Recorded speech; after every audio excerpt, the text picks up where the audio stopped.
ngarutse nyuma gato mbonye iby'agahato bikorerwa munsi y'ubugande, mbona n'amarira y'abarengana babuze kirengera. Ububasha bwari bufitwe n'ababarenganye, nicyo cyatumye nshima bapfukuta abazima bakiriho.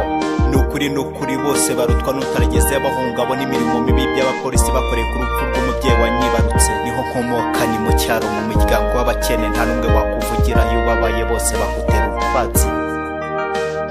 Ndakwibuka mama, urupfu wapfuye wanteye agahinda kenshi mu mutima, bituma nibaza icyo wazize, kandi wari inyangamugayo kuri bose.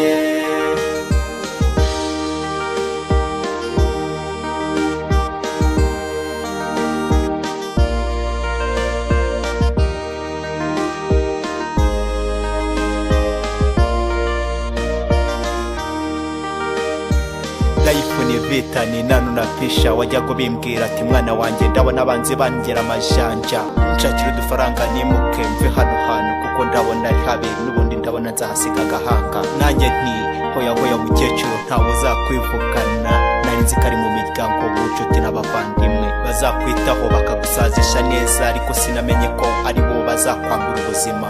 Ndakwibuka mama,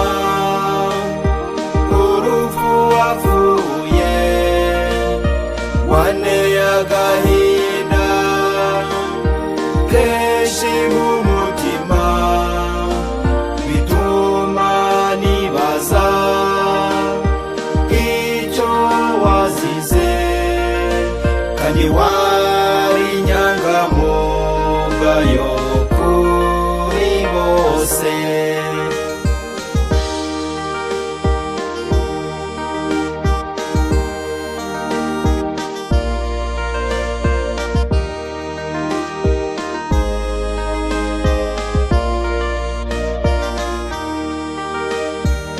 Appreciate Mr. Patrick for support you gave to me. Thank you so much and never forget. Sinzi icyo nakwitura, wankoreye ibyo abavandimwe batari kunkorera.